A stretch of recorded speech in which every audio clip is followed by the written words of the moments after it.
Social distancing का पालन करें, हाथ बार बार धोएं और जो भी प्रिकॉशन ले सकते हैं लें। आपकी जान हम सब लोगों के लिए बहुत कीमती है। सभी बुजुर्गों से मेरी हाथ जोड़ के अपील है। ये जो 6,923 केस पॉजिटिव हुए हैं, इनमें केवल 1300 केस इस टाइम अस्पतालों के अंदर हैं। 1476 केस केवल अभी अस्पतालों के अंदर हैं। लगभग मोटे मोटे तौर पे 7,000 केस मान लेते हैं पॉजिटिव हुए। 7,000 में से 1,500 के करीब केस जो हैं वो अस्पतालों के अंदर हैं। बाकी सारे केसेस या तो माइल्ड सिम्टम्स हैं और या एसिम्टोमेटिक हैं। और ये 1,500 केस जो अस्पतालों में हैं, इनमें भी 91 केस ऐसे हैं जो आईसीयू में हैं और 27 केस ऐसे हैं जो वेंटिलेटर पे हैं।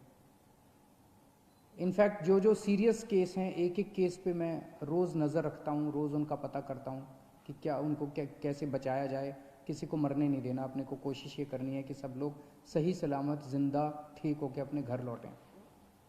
तो हम ये देख रहे हैं कि अधिकतर केस जो है वो माइल्ड या एसिम्टोमेटिक है। लगभग 75% के करीब केसेस एसिम्टोमेटिक या माइल्ड केसेस हैं। उनका अब केंद्र सरकार ने आदेश निकाले हैं कि उनका इलाज अगर हम चाहें तो उनके घर पे भी हो सकता है, उनको अस्पतालों में आने की ज़रूरत नहीं है। उसका अब हम लोगों ने इंतज़ाम किया है।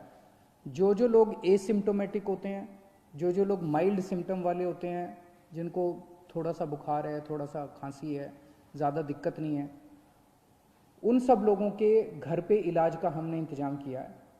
हमारी टीम उनके घर पे जाती है, उनके पूरे परिवार को बिठा के सब समझाती है कि आपको कैसे करना है। देख के आती है उनके घर पे पहले कि क्या उनके घर में एक अलग कमरा है, क्या उनके घर में एक अलग टॉयलेट है, क्या उनको अलग से घर के अंदर सोशल आइसोलेशन किया जा सकता है।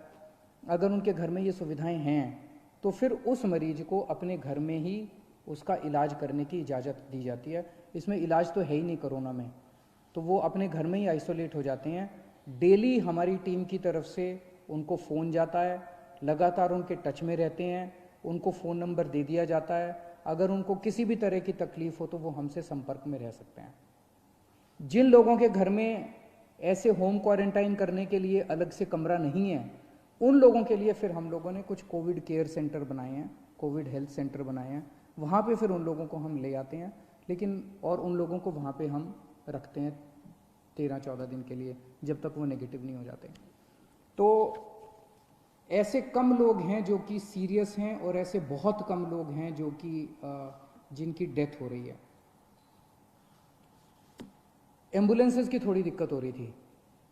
मुझे ये बताया गया था कि कुछ लोगों को फ़ोन करने के बाद एम्बुलेंस के लिए कुछ घंटे इंतज़ार करना पड़ रहा है। कल हम लोगों ने आदेश निकाल के, सरकारी एम्बुलेंस तो थी हमारे पास, हमने कई सारी प्राइवेट अस्पतालों की एम्बुलेंस भी सरकारी सेवा में रिक्विजिशन कर ली है। इसका मतलब ये नहीं है कि वो अपने अस्पतालों के लिए काम नहीं करेगी।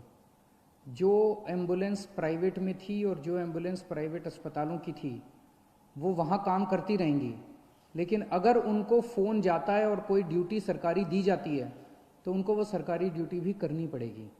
ये आदेश निकाल दिए गए हैं। तो इससे मुझे उम्मीद है, अब कई एम्बुलेंस हो गई हैं, इससे मुझे उम्मीद है, कल काफ़ी सारी प्राइवेट एम्बुलेंसेस रिक्विजिशन की गई हैं दिल्ली के अंदर, इससे मुझे उम्मीद है कि एम्बुलेंस की दिक्कत अब ख़त्म हो जानी चाहिए। हमारे बहुत सारे ये जो कोविड की लड़ाई है, ये लड़ाई हमारे डॉक्टर्स लड़ रहे हैं, हमारे नर्सेज लड़ रहे हैं, पुलिस के लोग लड़ रहे हैं, सिविल डिफेंस वॉलंटियर्स लड़ रहे हैं, हमारे बहुत सारे टीचर्स हैं जो लगे हुए हैं, हमारे बहुत सारे आंगनवाड़ी वाले, आशा वर्कर्स हैं, बहुत सारे लोग हैं जो फ्रंट लाइन पे लड़ रहे हैं और वो अपनी एक तरह से मेहनत कर रहे हैं, जान जोखिम में डाल रहे हैं। हमारा फ़र्ज़ बनता है कि इनके लिए हम जो कुछ कर सकते हैं करें, और अभी तक कर भी रहे हैं हम लोग। दिल्ली सरकार उसके बारे में बहुत संवेदनशील है और समय समय पे जो भी हो सकता है हम करते हैं।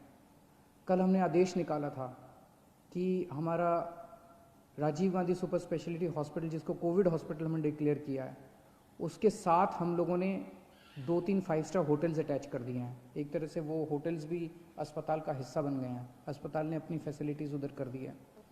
तो अगर कोई भी कोविड वॉरियर, कोई डॉक्टर, कोई नर्स, कोई टीचर, कोई सिविल डिफेंस वॉलंटियर, इस किस्म के हमारे लोग, अगर कोई भी कोविड वॉरियर बीमार पड़ता है, कोविड हो जाता है उसको, तो उसका इलाज करने के लिए हमने अच्छी व्यवस्था करने के लिए 5 स्टार होटल्स में उसकी व्यवस्था की है। बताइए क्या गलत किया? मुझे तो लगता है कि हमें करना चाहिए, उनके लिए जो कुछ भी कर सकते हैं करना चाहिए। वो रात दिन 24 घंटे हमारे लिए मेहनत कर रहे हैं, अपनी जान दांव पे लगा के कर रहे हैं। उनको कोविड हो सकता है, अगर उनको कोविड हो जाए तो उनको ठीक करने की जिम्मेदारी तो हमारी है ना, फिर पूरे समाज की है, पूरे देश की है।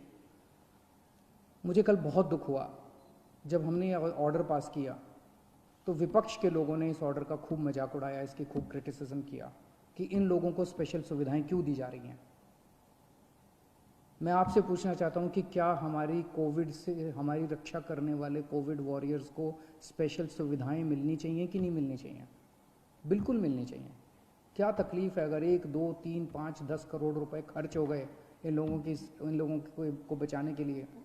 इसमें क्या गलत है? अगर हम 1 करोड़ रुपए कोविड से, अगर किसी भी कोरोना वॉरियर की डेथ होती है और अगर हम उसको 1 करोड़ रुपए दे दें, उसके परिवार को, उसको सम्मान राशि उसके परिवार को मरणोपरांत देते हैं, इसमें क्या दिक्कत है? अभी एक पुलिसमैन थे हमारे, अमित राणा जी, कुछ दिन पहले कोरोना की वजह से उनकी मौत हो गई। कोरोना से लड़ते लड़ते उनकी मौत हो गई। हमारी रक्षा कर रहे थे। उनके परिवार के लिए मैंने 1 करोड़ रुपए की सम्मान राशि का ऐलान किया। इसमें विपक्ष को क्यों तकलीफ है? मेरा सबसे यही निवेदन है कि ये टाइम राजनीति करने का नहीं है। ये टाइम सबको मिलके कोरोना से बचने के लिए हम क्या कर सकते हैं, देश के लिए क्या कर सकते हैं, समाज के लिए क्या कर सकते हैं, लोगों के लिए क्या कर सकते हैं, ये समय ये सोचने का है। मेरी सबसे निवेदन है कि राजनीतिक बयानबाजी ना करें, एक दूसरे की मदद करें, सरकारों की मदद करें, समाज की मदद करें और एक दूसरे का साथ दें। मैं देख रहा हूँ कि अभी भी मैं सोशल मीडिया पे देखता हूँ, इधर उधर देखता हूँ कि प्रवासी मजदूर अभी भी सड़कों के ऊपर बड़ी तादाद के अंदर एक जगह से दूसरी जगह जाने की कोशिश कर रहे हैं। और जब उनकी हालत देखते हैं, उनके मैं इंटरव्यूज़ पढ़ता हूँ, उनके बयान पढ़ता हूँ, कई कई दिनों तक चल रहे हैं, पैरों में छाले पड़ गए हैं, कई कई दिनों तक कुछ भी नहीं खाया, घर से जो रोटियां लेके चले थे वो रोटियां ख़त्म हो गई हैं, रास्ते में कोई मदद करने वाला नहीं है। कई लोगों ने अपने कंधे के ऊपर अपने बच्चों को बिठाया होता है। एक आदमी देखा जो अपनी बूढ़ी माँ को अपने गोद में लेके पता नहीं कितने किलोमीटर चल चुका था। बहुत तकलीफ होती है। ऐसे लगता है जैसे पूरा का पूरा सिस्टम फेल हो गया, ऐसे लगता है कि हम सारी सरकारें जैसे फेल हो गई हैं। मेरी सब लोगों से निवेदन है, दिल्ली के रहने वाले सब लोगों से निवेदन है कि आपको बिल्कुल चिंता करने की ज़रूरत नहीं है। जो लोग दिल्ली में दूसरे राज्यों के ऐसे हैं जो फंसे हुए हैं और जो जाना चाहते हैं, हम उनका इंतज़ाम कर रहे हैं। अभी तक हमने आपके खाने और रहने का इंतज़ाम किया हुआ था। मेरी आपसे निवेदन है, पहला निवेदन तो यह, दिल्ली छोड़ के मत जाइए। बहुत जल्दी ये लॉकडाउन अंतहीन तो होगा नहीं, कभी ना कभी तो खुलेगा, जल्दी खुलेगा, सबको नौकरियां भी मिलेंगी, आपको भी नौकरी मिलेगी, सबको काम मिलेगा, सबको मजदूरी मिलेगी। लेकिन अगर कोई फंसे हुए हैं और जाना ही चाहते हैं, हम आपके लिए ट्रेन का इंतज़ाम कर रहे हैं। एक ट्रेन मध्य प्रदेश जा चुकी है, एक ट्रेन हमने बिहार भेजी, अभी और ट्रेन का इंतज़ाम कर रहे हैं। केंद्र सरकार से भी बात कर रहे हैं, दूसरे राज्यों की सरकारों से भी बात कर रहे हैं। थोड़े दिन इंतज़ाम कीजिए, लेकिन घर से ऐसे पैदल मत निकलिए, ये आपके लिए सुरक्षित नहीं है। कुछ लोगों की ट्रेन से कुचल के मौत हो गई, कुछ लोगों की सड़क हादसे में मौत हो गई, और इतने दिन पैदल चलना बिना खाए पिए, ये भी सही नहीं है।